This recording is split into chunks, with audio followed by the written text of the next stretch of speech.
I wanted to give you an example of a popular series of films where I think the issue of the contrast between the murdered father and the dead father is very present. One could suggest that the huge success of Star Wars series is connected to the fact that they contain within them the structure of universal unconscious fantasies.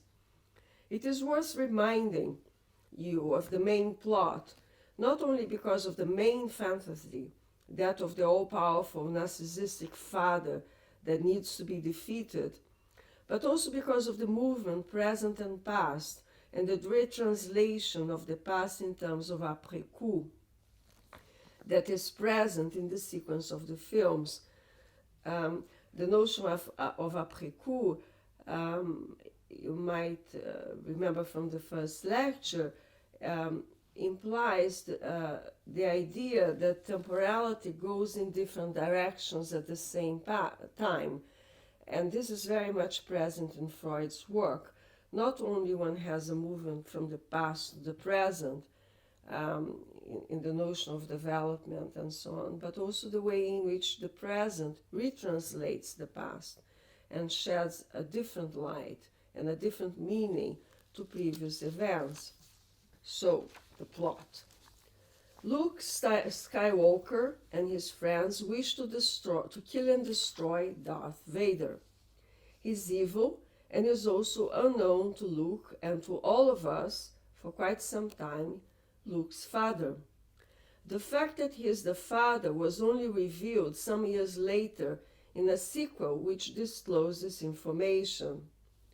Even then, some ambiguity about the veracity of this information was left open, and it was only nearly 20 years after Star Wars was released when the director began to release a second trilogy as a prequel to the original trilogy that we learned après coup the facts about Luke's origins. Luke learns that he must face his father because before he can become a Jedi, and he confronts Vader. The son defeats the father in a lightsaber duel and is able to convince him that there is still some good in him.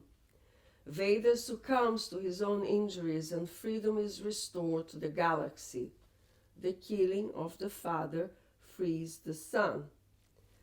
So the film is evocative of the myth of the dead father in Totem and Taboo. It can also be seen as an illustration of the murdered father fantasy. The narcissistic father needs to be killed so that the boy can grow up and find his place in the chain of generations.